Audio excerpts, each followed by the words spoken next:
Well, I've come a long way to keep an appointment with a tiger. There's very few of them left in southern England.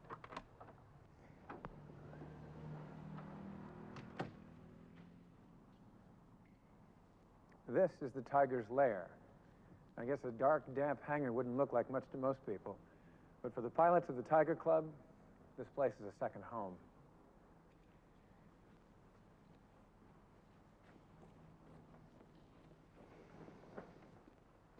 And this, right here, this is the Tiger, the de Havilland Tiger Moth Type 82A.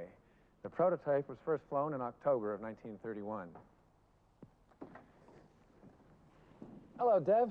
Hello, Chris. How you doing? Nice to see you. You too. This is Dev Deverill, the chief engineer responsible for the care and feeding of these tigers, the Tiger Keeper. Everything all right with this one? Yes, he's fine.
Tiger Moth is one of the world's great aeroplanes, not only in terms of numbers built and surviving, but in the affection generated for this amalgam of wood, wire and tube by the countless thousands of men and women who have the satisfaction of having mastered the Tiger. I enjoyed that. Nice Tiger.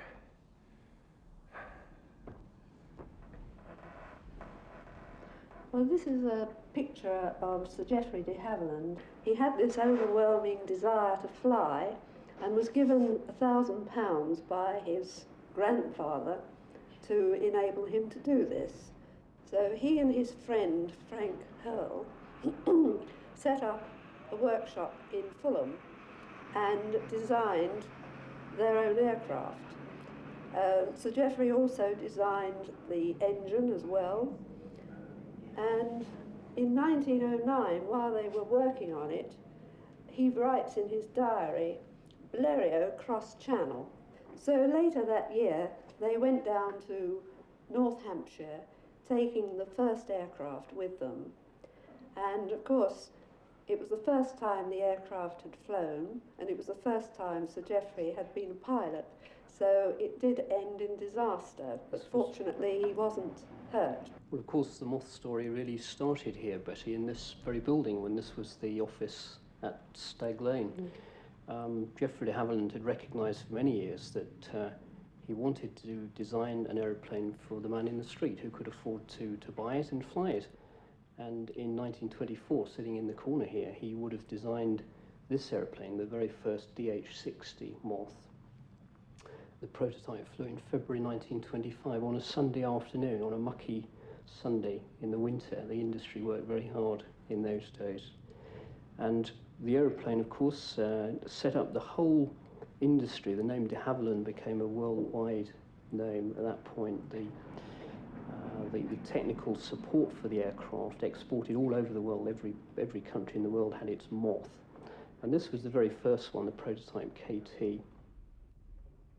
Geoffrey de Havilland insisted on a name rather than a mere number for his new creation, and in deference to his lifelong interest in entomology, the Moth was to become the name for a succession of legendary biplanes. The Gypsy Moth was soon to follow, this one built under license in Lowell, Massachusetts by the Moth Aircraft Corporation.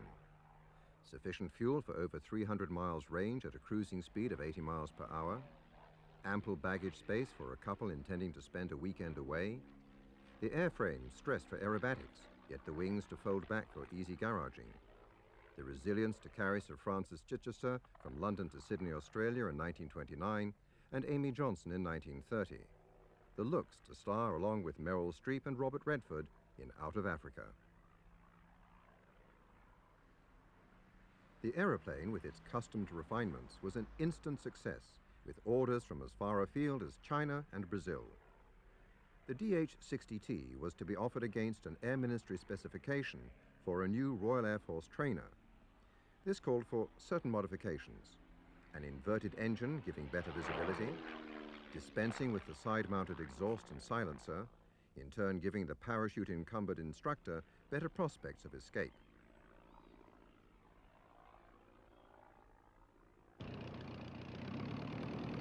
And so the legend is born.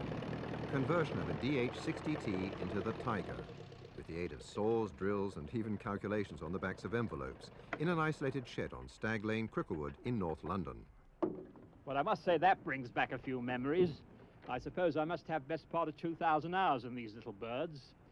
There's no doubt about it, they were an absolutely first-class trainer because they were strong, they were reliable, and they were not exactly flattering. In other words, to fly one of these, you had to be good if you were going to fly it accurately. Consequently, it turned out an absolutely first-class pilot. I think the fact that they made 9,000 of them says a lot for the Tiger Moth. We were turning out pilots at a tremendous rate during the war, and people like myself who instructed on them, we'd do perhaps 4 trips a day. In the winter, it was freezing cold. Didn't matter how much clothing you wore, you still froze. We used to wear an inner suit, an outer suit, yards and yards of scarf wrapped around. And a couple of us landed at an American transport base once during the war, and the Yanks took one look at us, and one of them said, "Hey, fellas, the Wright brothers have arrived." So we weren't exactly flattered. But there's no doubt about it, this was an absolutely first-class trainer. Of course, I don't really think one can overestimate the part this little aeroplane played insofar as Britain was concerned in the last war. We had 30 schools flying Tiger Moths in Britain. We had another 55 in Canada, Australia, Rhodesia, South Africa, and so forth. And they were turning out pilots by the tens of thousands. And the big thing about it is that pilots were able to go off these Tiger Moths onto more advanced aircraft. They were able to make the transition. And one thing the Germans couldn't do, because the war was going against them, was to devote sufficient time to training their pilots. And you often had a German pilot going on operational flying, and he's only got perhaps 100 hours experience. The Royal Air Force gave you 200-odd hours before you got your wings, and then you did further training onto operational types of aircraft, so that we had that advantage, particularly in the later stages of the war. Going back to flying training at the flying schools, we often had relief landing grounds where we could go and practice circuits and landings away from the main airfield. And on one of them, we had some of these women's land army girls working. You know, they were doing agricultural work.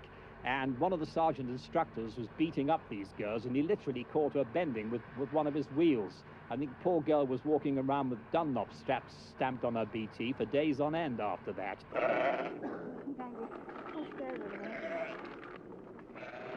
We're a bit rough, In marked contrast to the expansive overseas sales of the civilian DH-60 Moth, only 7 DH-82 Tigers were released to non-military customers, and most of these joined travelling air displays or civil flying clubs.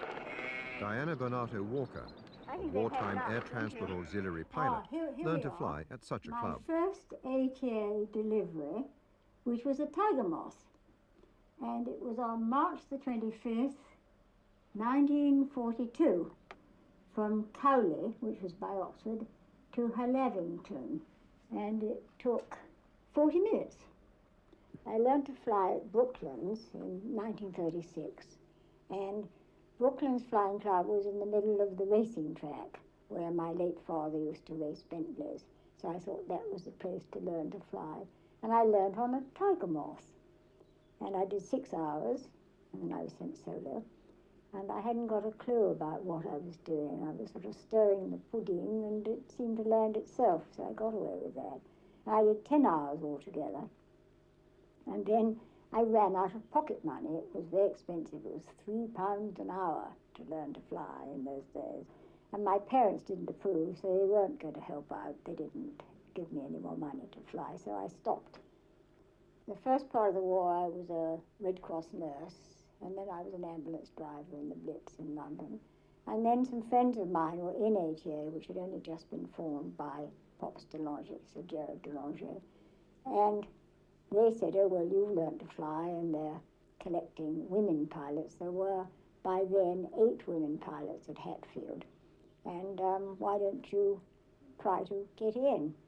So they took me riding in Windsor Park, where we lived, and I had a beautiful horse.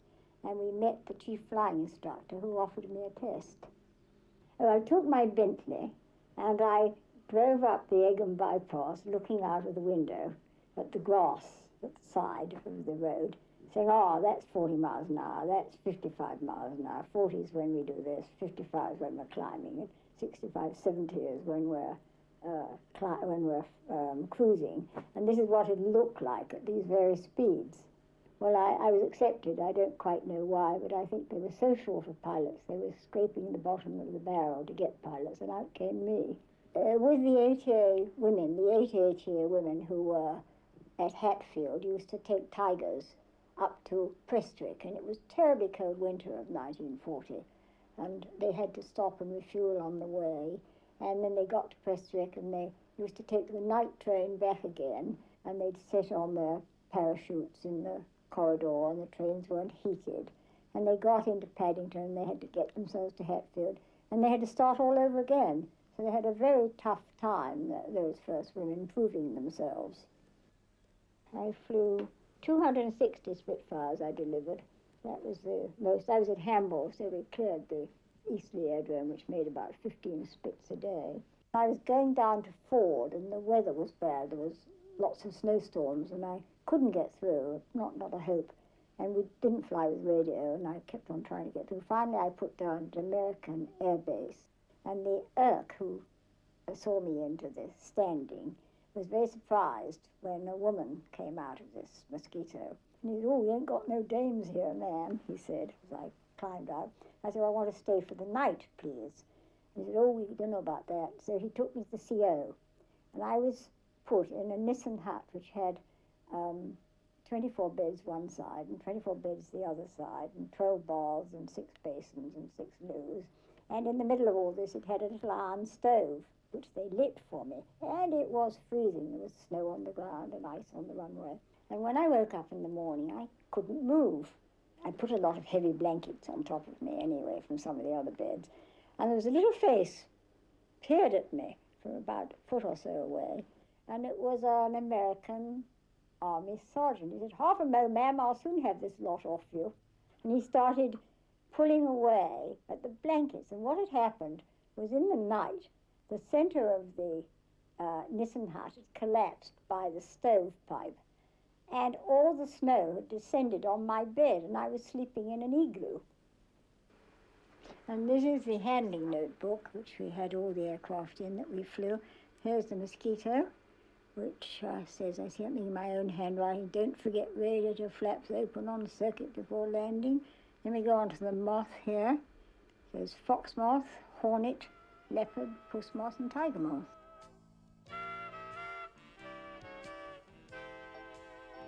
In the publicity material reflecting the glories of their Tiger Moth as an all-purpose military aeroplane, the de Havilland sales force promoted the following. The Tiger Moth fulfills all primary, intermediate, and advanced training requirements. It exhibits the characteristics of the high-powered, high-performance types in which pupils will ultimately fly. Yet, it is economical, both in first cost and upkeep. For the training and exercise of fighting, the Tiger Moth is equipped with a camera gun. As a two-seater observation or reconnaissance aircraft, it carries wireless telegraphy apparatus and camera equipment. As a long-range light bomber, a bomb rack is fitted, carrying 4 20-pound practice bombs. From that description, you might well think that the Tiger could win a war single-handed. Here in 1945, Tigers are delivered to the Yugoslav Air Force in Brindisi, southern Italy, where, after preparation, they are employed under the supervision of Royal Air Force instructors in the training of Yugoslav pilots over the waters of the Adriatic.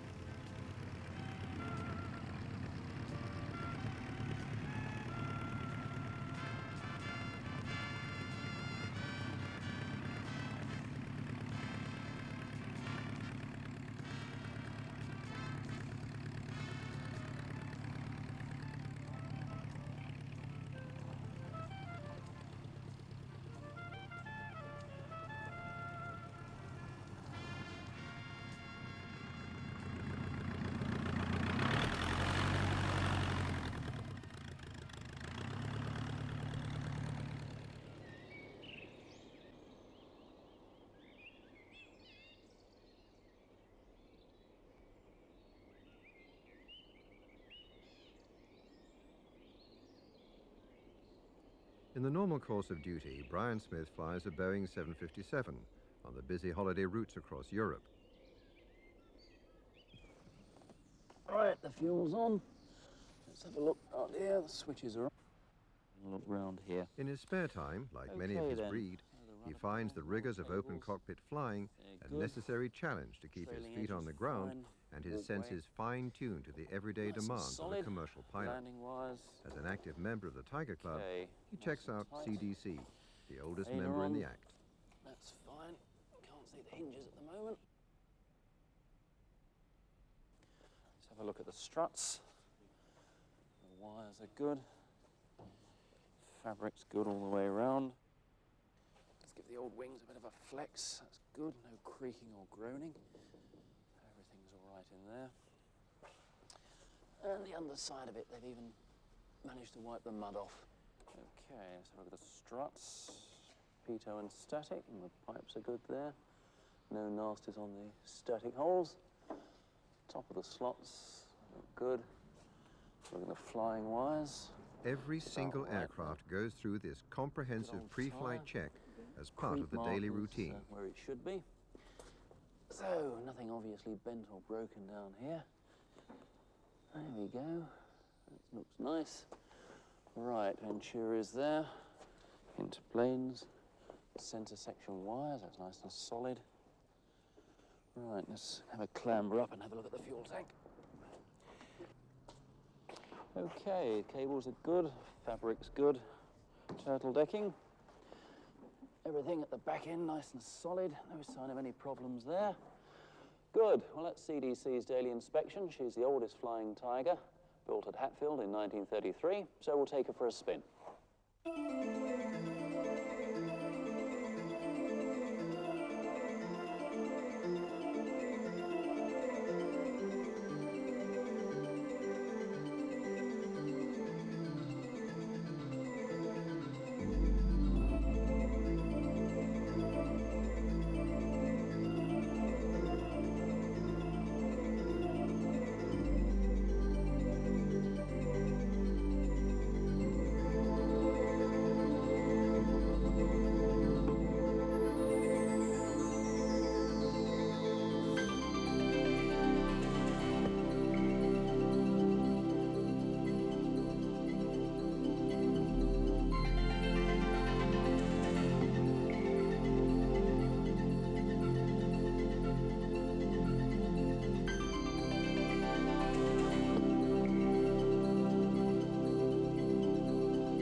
Hello, Brian. That's it.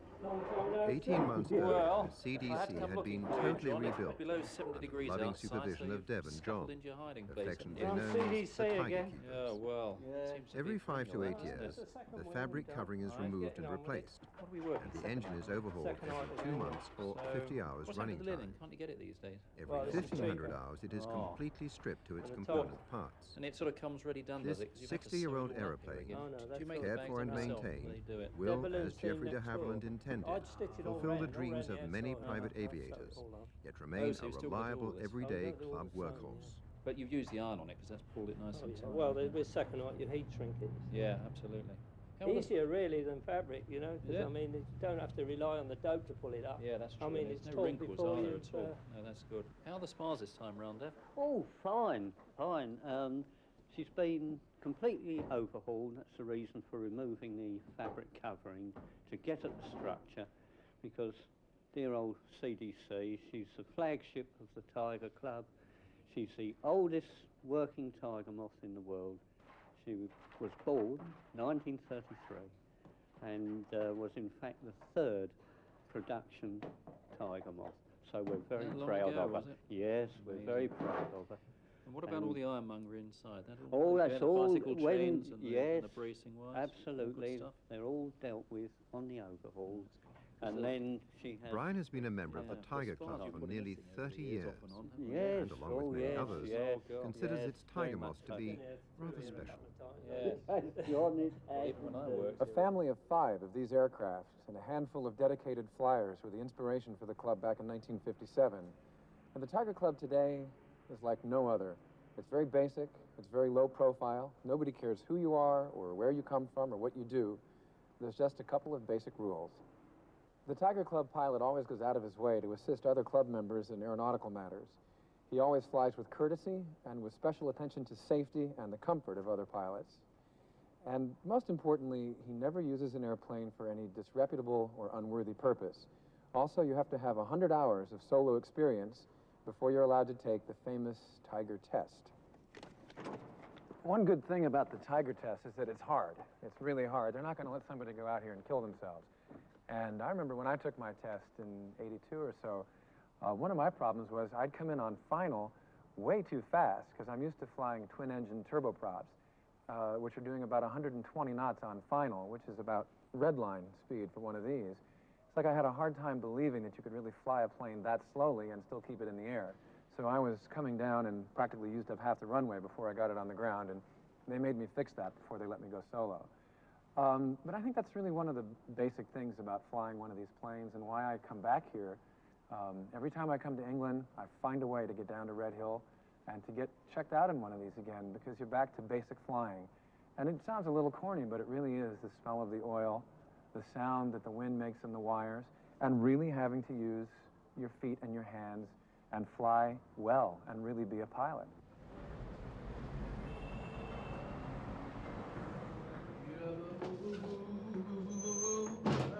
Good night. Good night, Dad.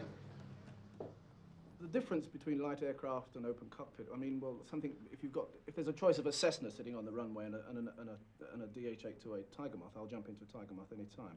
There's the nostalgia behind it, there's the actual look of the aircraft, the fact that it takes a little bit more skill to fly a Tiger Moth than it does to put a modern aircraft onto the ground.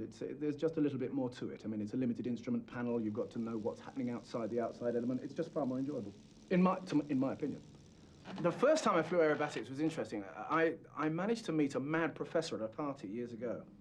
One of those theatrical parties where you meet these mad professors, and he had, in a hangar at Thruxton, Rolls Royces and all sorts of amazing vintage machines, and he also had a silver Tiger Moth. I badgered him at the party to go up. He said he wasn't flying it anymore, but there was a BA captain that would take me up. And I badgered him, got his phone number, and he threw the aircraft about. I mean, he really did throw it about. And I think, unwittingly, he was trying to put me off. But of course he didn't. Down the Gosport tube came the remarks, "Come on, do some more, no, pull harder, pull harder." And he did, he threw it all over. I loved it. And that's really was the start of it. Well, what it feels like doing a loop, I mean, I can remember the first time the thing about a loop is that if you pull progressively round and do a perfect loop, you hit your own slipstream at the bottom of it, and there's a nice little judder as you hit your own wash, which tells you that you've done a perfect loop. That's always a nice little that puts a smile across my face. It doesn't happen very often, but it's joyous when you get things right. It's a fascinating, never-ending area of which you never stop learning. Can you tell me about your experience of aerobatics? Well, not much, because I only did a bit at the time that I was learning to fly, because I went through the... His Royal Highness, the Duke wings of Edinburgh, course, is an active member of the standard Tiger sort Club. of wings course for the RAF. But I did a certain amount in one of the old piston provers. That also reminds me, sir, actually, that there is a photograph of yourself flying turbulent, and the picture adorns the Tiger Club wall. And I've always been fascinated to know what you actually thought of the turbulent. Well, I thought it was very pleasant. It's the... it was quite funny because it had an open cockpit, as you know. Anyway, I got into this thing and switched on and took off. Now, I didn't have a hat on, and I was nearly scalped because from here up, I was outside the cockpit altogether. What was your first connection with the Tiger Club? Through the Tiger Club, we thought up this idea of the Dawn to Dusk competition, which has varied slightly since then. But it is the idea was to give people the opportunity to think of something to do with their airplanes, you know, and originally it was to see how far they could fly on the longest day of the year, and then it sort of developed from that. And it has attracted quite a lot of interest, and there have been some really remarkable flights and remarkable sort of plans and achievements. Oh, one very interesting one was a chap who flew over all the World War I battlefields and airfields in France, for instance, and photographed them and did a lot of research on it.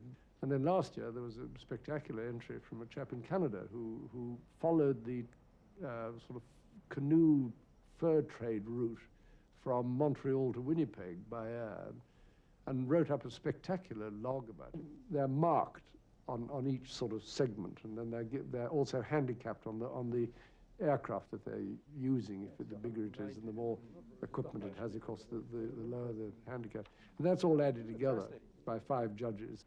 There are also a number of special awards, so that if, for instance, a log is very good, but perhaps the flight or other parts of it were not really all that brilliant, then you get a special reward for a log.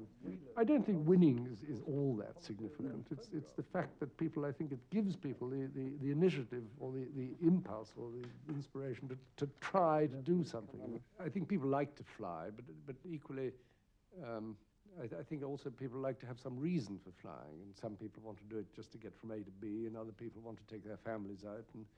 But I think some people want to sort of slightly bigger challenge, put it that way, which isn't racing and isn't just rally flying. And I think that this particular competition fits into a whole spectrum of things that people can do with their airplanes. Which turbulent was it that Prince Philip flew? Wasn't it the white one, PNZ? When visibility outside the clubroom prohibits visual flight, or after a day's activity around the field, Tiger Club members are never short of stories, often sharing their friendship and dedication to the aims and charter of the club.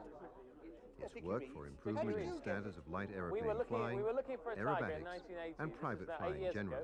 And we asked Henry, the guy in Norfolk, Henry Labouchere, to find one. And he said that he thought that somewhere in Sussex there was one in a barn somewhere. So we went down to this village, we found out where it was, and there it was in the barn, in an old barn, all covered in bird shit and filth, you know, cows all around it. So we pushed it out and cleaned it all up, ran the engine, and it was all fine. And Henry flew it out of his field and took it to Norfolk where we rebuilt it. Oh, that's so good. It was, yeah, it was a good job. He used to fly in here. It was unreal. We used to go out there and have a laugh, and he used to laugh with us. He's a marvelous guy. I took him up a couple of months ago. A bit of a war hero, you know. A war hero, and when he flew the Tiger, it was an absolute dog, you know. It was really filthy and tatty and awful. But he flew it well. He had to fly it well.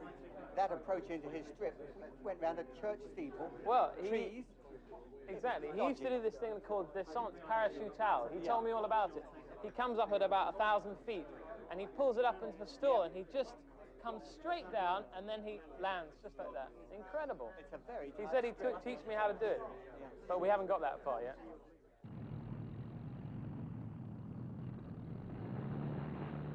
All those years ago, Sir Geoffrey de Havilland had set out to create a place for private flying and competition in the world of aviation.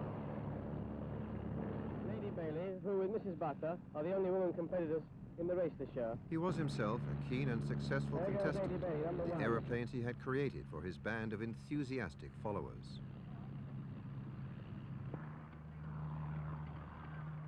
There goes Mrs. Butler, number 24.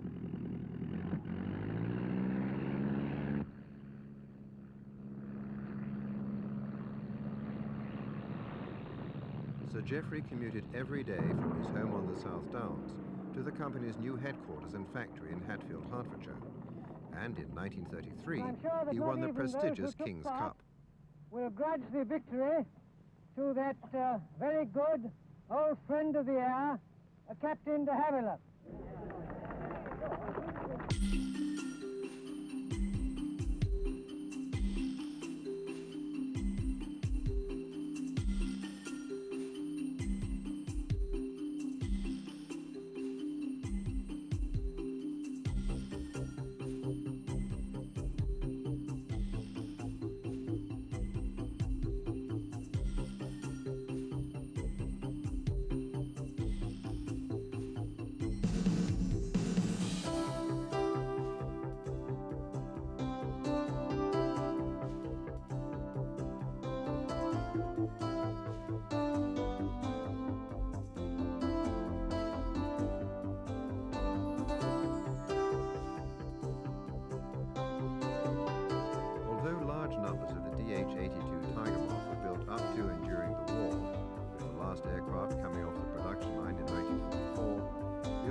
The aeroplane was built in about 1943 by Morris Motors at Cowley, one of the subcontractors from de Havilland's, and it served its time flying pilots for the Air Force, among other places at Cambridge Flying Training School.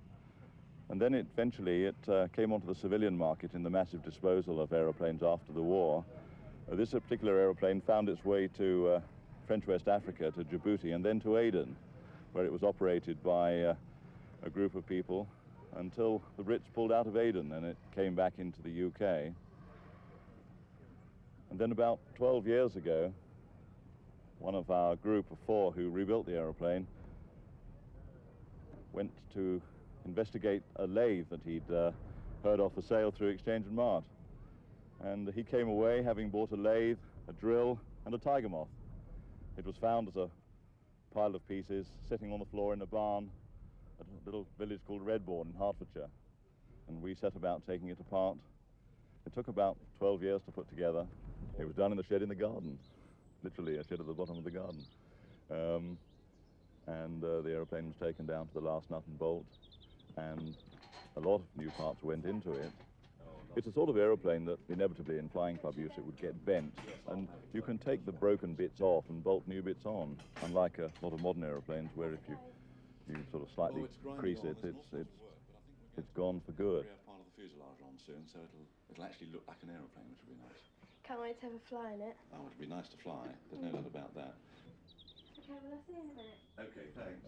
There's still quite a lot of parts still available to keep them going, wings and tails, and engines and undercarriages. And the flying club movement in England in the years after the war, the early 1950s up towards the end of the 50s, the Tiger Moth was the sole aeroplane virtually of the flying club movement in this country, and Tiger Moths were used by almost every group to continue the training role that they'd done to pilots during the war.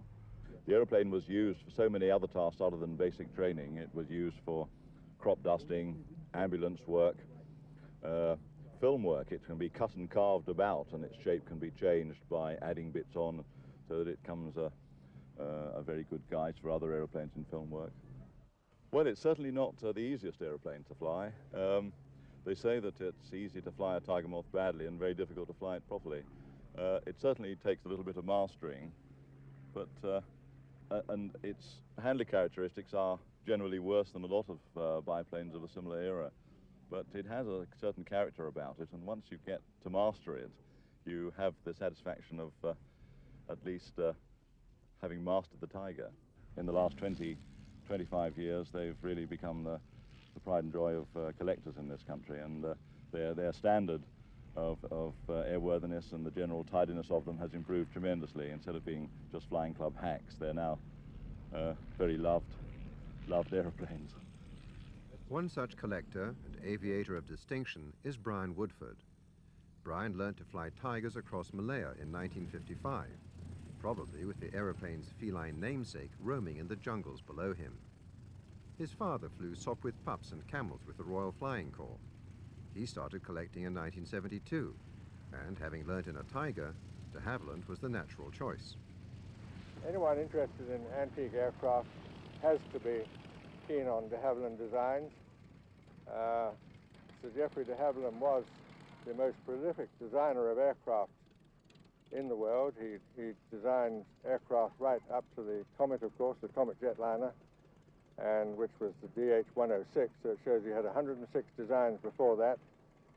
It's got, or the de Havilland range of aircraft have got features which are extremely unique.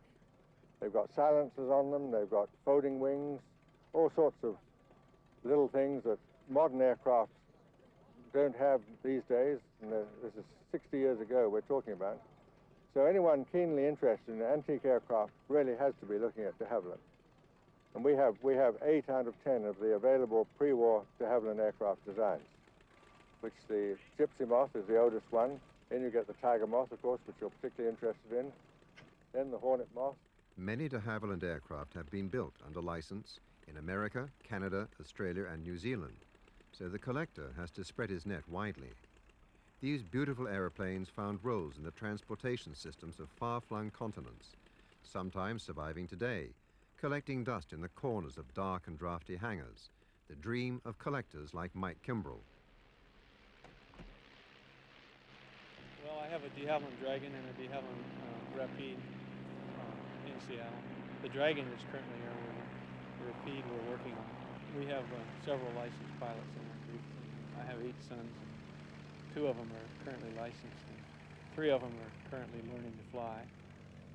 My daughter has soloed, one of my daughters, and my wife has been a pilot for about 20 years. The Rapide came from India it was imported by a neighbor of mine who was a merchant marine and had traveled around the world and spotted airplanes and so forth. And he imported it, and I purchased it from him. And we flew it for a number of years until we got the Dragon, and we got the Dragon rebuilt. The Dragon, for me, came from San Francisco.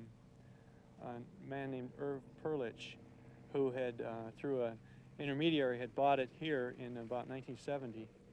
This is the Dragon, and it was taken on a ship across the Atlantic. And then about 1980, I bought it from him and flew it to my house. And I rebuilt the wings on the Dragon, and then we deactivated the Rapide, and we've flown the Dragon mostly since then.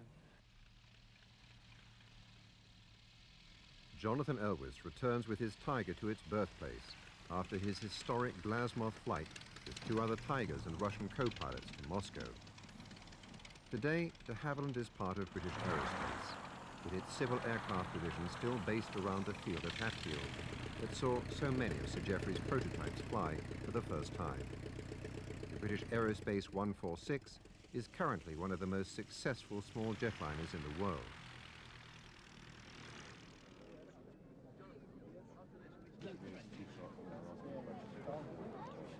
I suppose one has to say that in any long-distance flight one can run into the odd bureaucratic problem or paper problem in getting customs organised at the right place. We're going through 9 different countries.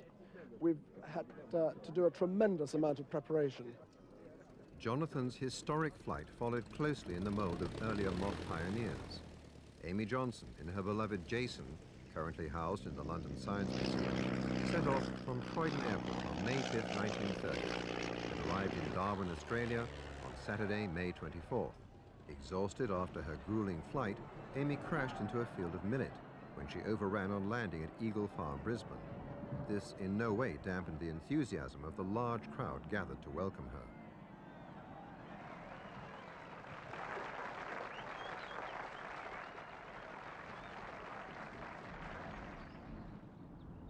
Brian Edwards travelled from Australia to collect the de Havilland Trophy from Jonathan, its previous winner, and to swap stories.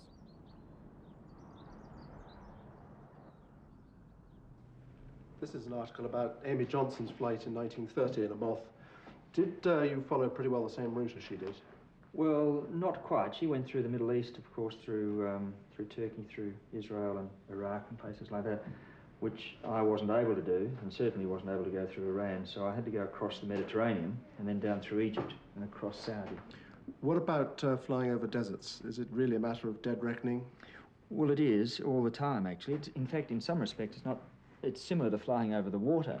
You have to pick up the wind, the drift, and try and make an accurate assessment of that, because, you know, you're flying a long way between major fixes across the desert, and certainly over the water, it's much the same. I was racing against the weather a lot of the time because I had to get, you know, through India and places like that before the monsoon started. And that was the only race that I had, although I was very keen to get it over with and finished, you know, as quickly as possible. It wasn't really a holiday. How did you find Southeast Asia? Did you have a clear run down through Thailand? Well, fortunately I did. I didn't have any trouble with thunderstorms. I had thunderstorms out of Dhahran and then across the Timor, but down there I was lucky. I got wet a lot. There was a lot of rain, but really no thunderstorms. Brian, what do you reckon was the most exciting part of the trip? Well, I think undoubtedly the most exciting part was seeing the coast of Australia, really. You know, I mean, after all that time and putting my head out of the cockpit and there was the coast coming up, that was wonderful. I'll never forget that. I heard you had a tremendous reception when you eventually got to Perth.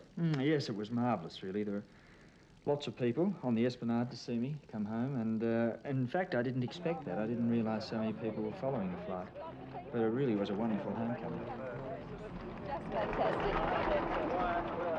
It wasn't all plain sailing. Mike Vasey pulled Brian and Matilda out of a field in Kent only 2 hours after departure. Mike and members of the Moth Club rallied around, repairing his aeroplane, and lent him an engine to enable him to leave the Do you Moth realise Club this is the engine you actually flew to Australia with? Hatfield Aerodrome. Yes, I do actually. It was a marvellous engine. Certainly served me very well on the way home. Well, it had another half a season after you sent it back in the crate. It spent the latter half of last season flying another sick tiger moth around, so it's had quite a few adventures since then. Well, it had a lot with me. I suppose the only time that I had the slightest bit of trouble with it. That was when it coughed. Well, it did only once, and that was as I came across the Pakistan coast. I think just a little bit of dirt in the carburetor because I had to take it off while I was in Muscat. But other than that, it was superb all the way home. The only other small hiccup, I suppose, was down the coast of Myanmar when, in fact, the tape came off the leading edge of the propeller a bit and dropped the RPM. But I was fortunate enough to find an old wartime base or strip there on the coast and landed on that and fixed it up fairly quickly. But as I came into Columbaroo and I was on downwind leg, my throttle linkage came undone in the front cockpit there, and so I had no throttle, so I had to turn the engine off and land dead stick. In fact, I did 2 dead stick landings in the whole trip, one on the first leg and one on the last.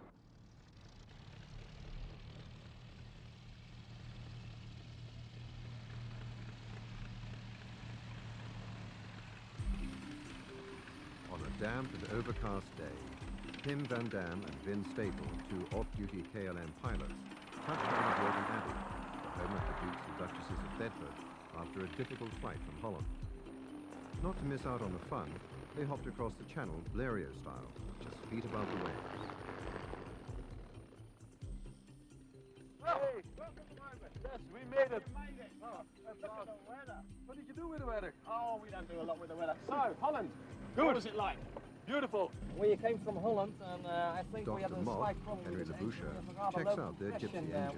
When we started the engine, you have the knowledge. Maybe you can check it. Right. Well, it's a bit like a doctor with a stethoscope. Now, if you turn it through full compressions now. Yes. Faster. No, that's fine. No, they're pretty good. Yeah. The rings aren't leaking. No. It's just that one cylinder which is now I mean, it's fine to go home on. So, No problem to fly back to Holland. Well, as long as you're flying it. Thank you. Tigers, rolling, rolling, go.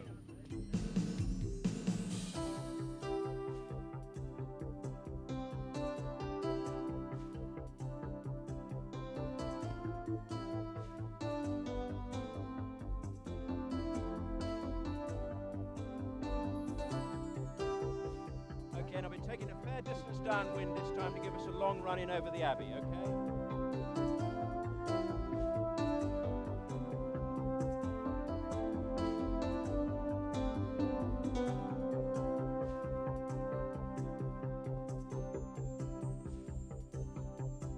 Okay, and turning, go.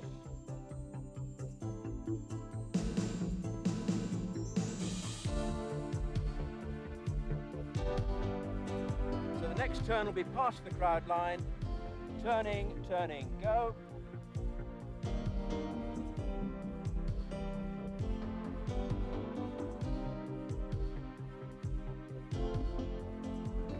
Tigers, feathers, go.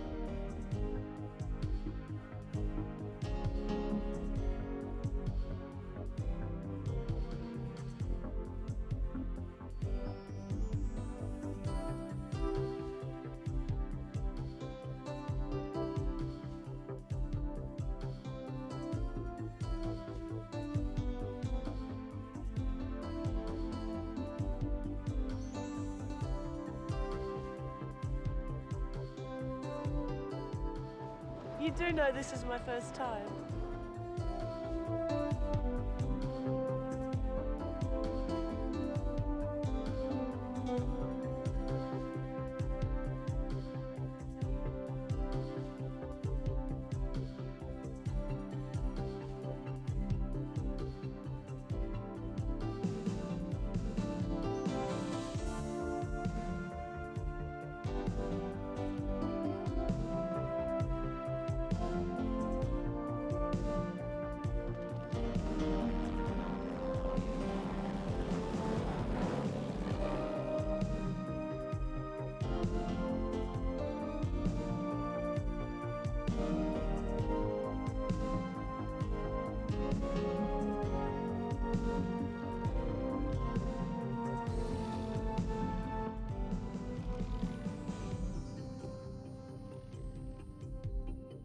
I tried actually waggling the wing, you know, to make it relax.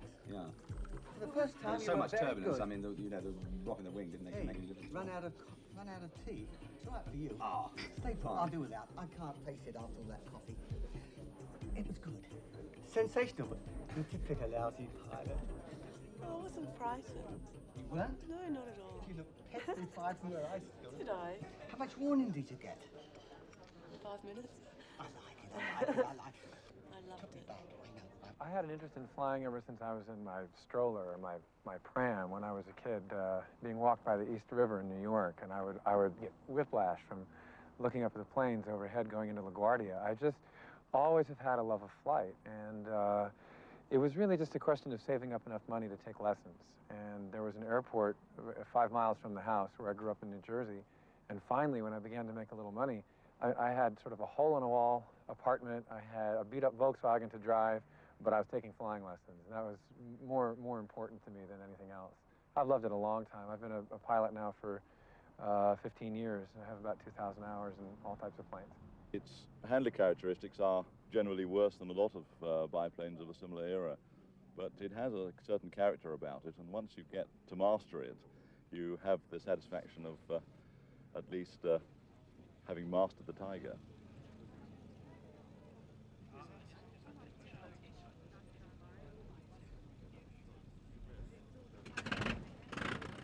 Refueling completed, with a clean bill of health from Dr. Moth, Vin and Pim fly south to Holland to take control on the flight deck of the 747 bound for Rio de Janeiro. The delicate controls of their Tiger give them a true magical flight, dreamed of by man since time began. Give that harbour the red. There's a meteor coming in on an emergency. Roger, sir.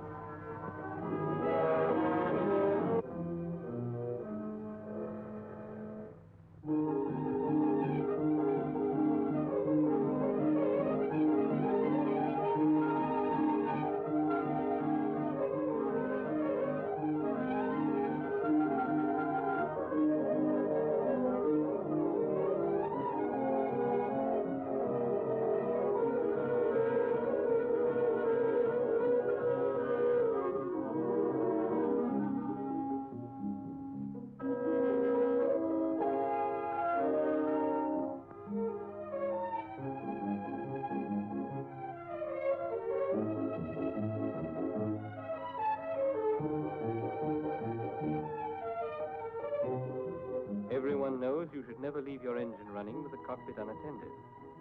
This pilot did. His foot slipped, his knee knocked the throttle open, and